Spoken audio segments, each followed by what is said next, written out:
আমন্ত্রণ সংবাদ রাতে, সঙ্গে আছে আমি শারমিন নাসি। এবারে বিস্তারিত। আওয়ামী লীগের রাজনীতি নিষিদ্ধ ও বিচার ছাড়া দেশে কোনো নির্বাচন হতে দেয়া হবে না বলে হুঁশিয়ারি দিয়েছেন জাতীয় নাগরিক পার্টির নেতারা। শুক্রবার রাজধানীর বায়তুল মোকাররমে আওয়ামী নিষিদ্ধের ও বিচারের দাবিতে বিক্ষোভ সমাবেশ এসবে কথা বলেন তারা। এনসিপি নেতারা বলেন, নিজ দেশের মানুষকে যারা হত্যা করেছে তাদের রাজনীতি করার অধিকার নেই। অন্তর্বর্তী সরকার আওয়ামী লীগকে নিষিদ্ধ না করলে জনগণের কাছে জবাবদিহি করতে হবে। তারা আরও বলেন, আইন সংশোধন করে আওয়ামী লীগ নিষিদ্ধের ব্যবস্থা করতে হবে।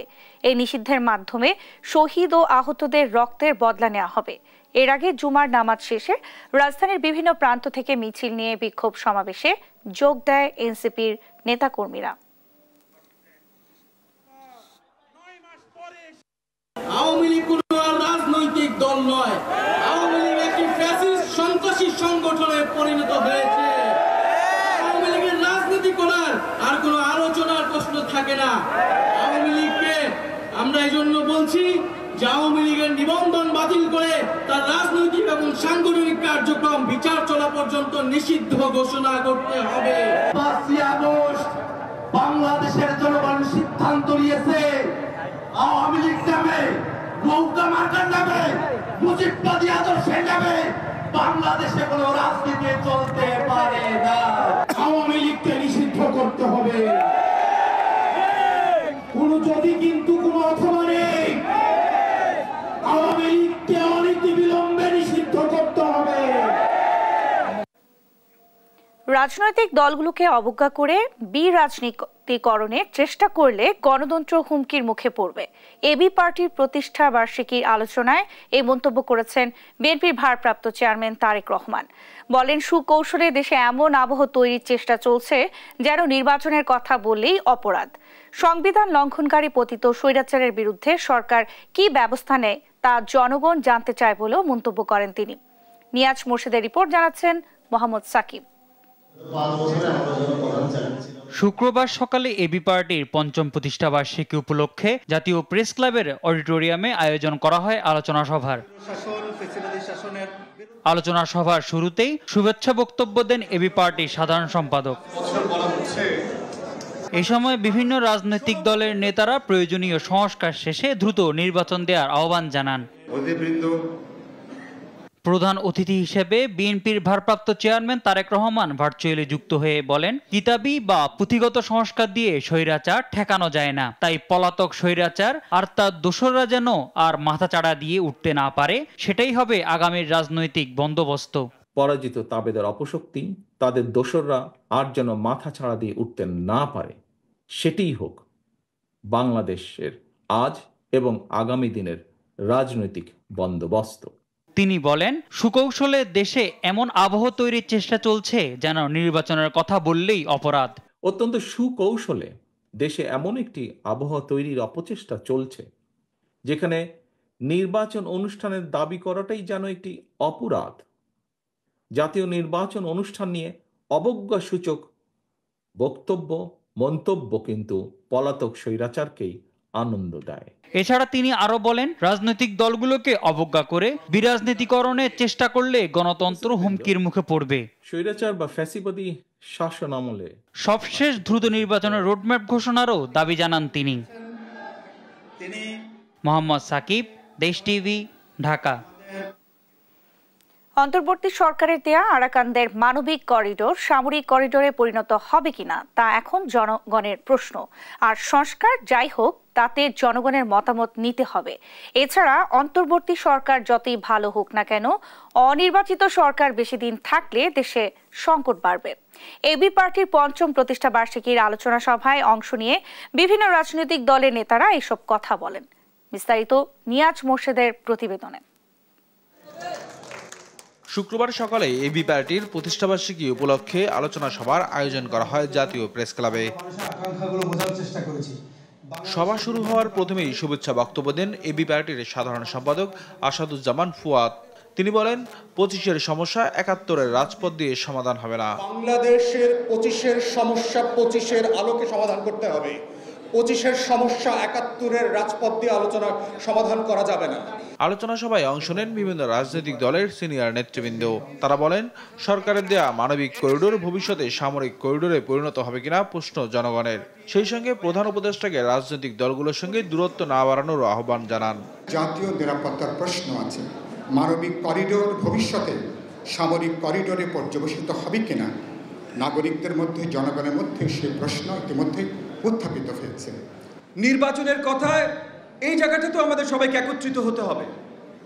নির্বাচন আজকে হোক, কালকে হোক, ডিসেম্বর মাসে হোক, এটা নিয়ে যেই দল যেই কথাই বলুক না কেন।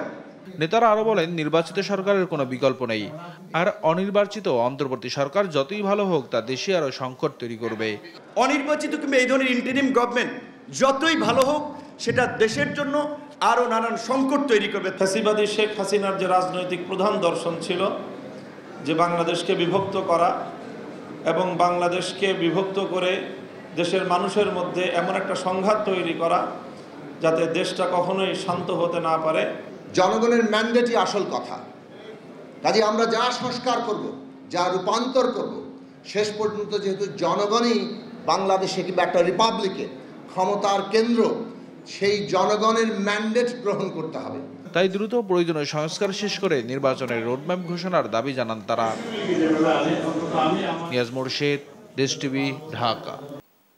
মানবিক করিডোর নিয়ে আওয়ামী লীগের কথা বলার কোনো অধিকার নেই বলে মন্তব্য করেছেন প্রধান উপদেষ্টার প্রেস সচিব শফিকুল আলম। শুক্রবার বিকেলে চট্টগ্রাম সার্কিট হাউসে সমসাময়িক বিষয়ে সাংবাদিকদের সাথে ব্রিফিংয়ে এ কথা বলেন তিনি। প্রেস সচিব বলেন, জাতিসংঘ উদ্যোগ নিলে করিডোর নিয়ে ভাববে বাংলাদেশ। এ সময় তিনি বলেন, শেখ হাসিনা বাংলাদেশের অর্থনীতিকে ভঙ্গুর পরিস্থিতিতে রেখে গেছেন। সেখান থেকে অর্থনীতিকে চাঙ্গা করাই অন্তর্বর্তী সরকারের লক্ষ্য। সেজন্য যেসব সংস্কার করা প্রয়োজন সেগুলো শেষ করাই সরকারের প্রধান কাজ। আর গণমাধ্যমে নতুন করে যে 1,10,000 রোহিঙ্গা গেল 3 মাসে প্রবেশের কথা বলা হচ্ছে, সেটিকে বিভ্রান্তিকর বলেও মন্তব্য করেন তিনি। ইন্টারিম গভর্নমেন্টের মূল ম্যান্ডেট হচ্ছে রাষ্ট্র সংস্কার করা। এই রাষ্ট্র সংস্কারের মধ্যে রাষ্ট্রের ইকোনমিক সংস্কারটা মূল, one of the major areas. তো সেই জন্যই যাতে যেই সমস্ত জায়গায় সংস্কার করলে জব তৈরি হবে, যে সমস্ত জায়গায় সংস্কার করলে আমার ইকোনমি ফুলে ফেপে উঠবে, অনেক বড় জায়গায় যাবে, সেটা তো এটা আমাদের একদম বড় রকমের কাজ। এটা একদম না। আর ইলেকশনটা অবশ্যই আমরা সব কাজ শেষে আমরা ইলেকশন দিয়ে একটা ডেমোক্রেটিক ট্রানজিশন করে একটা ইলেক্টেড গভর্নমেন্টের কাছে ক্ষমতা রেখে আমরা চলে যাব।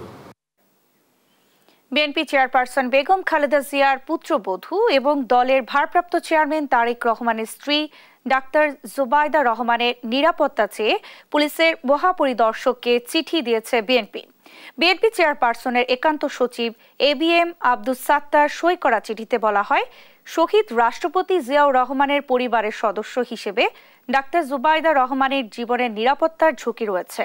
চিঠিতে ডাক্তার জুবাইদা রহমানের জীবনের নিরাপত্তা নিশ্চিত করতে একজন সশস্ত্র গার্ডম্যান, পুলিশ প্রোটেকশন, বাসায় পুলিশ পাহারা এবং আর্চওয়ে স্থাপনের জন্য IGP-কে অনুরোধ জানানো হয়েছে।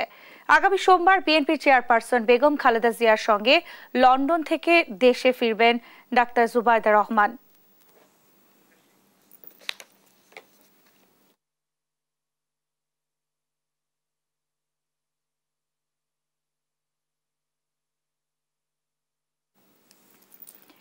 দিনাজপুর সীমান্ত থেকে 2 বাংলাদেশি কৃষককে ধরে নিয়ে গেছে ভারতীয় সীমান্তরক্ষী বাহিনী BSF। শুক্রবার দুপুরে দিনাজপুরের বিরলের ধর্মজৈন সীমান্তে ধান কাটার সময় মাসুদ ও এনামুল নামের 2 কৃষককে ধরে নিয়ে যায় তারা। এই ঘটনা জানাজানির পর বিক্ষুব্ধ জনতা 2 ভারতীয় নাগরিককে আটকে রাখেন। হারুনুর রশিদের রিপোর্ট, জানাচ্ছেন শামীম হোসেন। দিনাজপুরের বিরল উপজেলার ধর্মপুর সীমান্তে ধান কাটা ও মারাইয়ের সময় 2 বাংলাদেশি কৃষককে ধরে নিয়ে গেছে ভারতীয় সীমান্তরক্ষী বাহিনী। শুক্রবার দুপুর 12:15টার দিকে উপজেলার ধর্মপুর ইউনিয়নের ধর্মজৈন BOP ক্যাম্পের মল্লিকপুর কারুলিয়াপাড়া এলাকায় এই ঘটনা ঘটে। স্থানীয়রা জানান, শুক্রবার সকাল থেকে বাংলাদেশি নাগরিক মাসুদ রানা, এনামুল হক সহ কয়েকজন 320/9 S পিলারের কাছে বাংলাদেশ সীমান্তের ভেতর নিজ জমিতে ধান কাটছিলেন। ধান কাটা শেষে মারাইয়ের সময় BSF সদস্যরা 2 জনকে ধরে নিয়ে যান। ধান কাটছিল আর BSF এসে ধরে নিয়ে গেছে। ওইদিকে ধরেন এদিকে বিটিআর দিয়েছে যে ভারতের দুটা ইকে ধরে নিয়ে আসছে আর কি। এদিকে বিষয়টি জানতে পেরে কারুলিয়াপাড়া গ্রামের কয়েকজন বাসিন্দা ভারতীয় 2 কৃষককে ধরে কারুলিয়াপাড়া সরকারি প্রাথমিক বিদ্যালয় মাঠে আটকে রাখেন। পরে তাদের স্থানীয় ইউপি সদস্যের মাধ্যমে বিজিবি সদস্যদের হাতে তুলে দেওয়া হয়। 0 পয়েন্টে ধান কাটতেছিল, আমাদের বাংলাদেশে লোক শ্রমিক গেছিল ধান কাটার জন্য, ধান কাটে মাড়াই করছিল, ওখানে হুট করে বিএসএফ এসে 2 জনকে পাকড়াও করে নিয়ে চলে গেছে। আতঙ্ক বিরাজ করছে। আর আমরা চাই যে আমাদের সরকার যেন এটা সুষ্ঠু একটা ব্যবস্থা করে আমাদের সুষ্ঠু সমাধান চাই, আর আমরা যেন এখানে সুষ্ঠুভাবে বসবাস করতে পারি, এটাই আমরা অনুরোধ করছি। এই বিষয়ে বিজিবির পক্ষ হতে এখনো আনুষ্ঠানিক কোনো বক্তব্য পাওয়া যায়নি। তবে 2 দেশের নাগরিক বিনিময়ে পতাকা বৈঠকের প্রস্তুতি চলছে বলে জানা গেছে। এদিকে ঝিনাইদহের মহেশপুর সীমান্তে বিএসএফের গুলিতে এক বাংলাদেশি যুবক আহত হয়েছে। শামীম হোসেন, নিউজ ডেস্ক, দেশ টিভি। এই ছিল এখনকার সংবাদ রাত। পরের বুলেটিন দেখার আমন্ত্রণ রইল। ধন্যবাদ সবাইকে।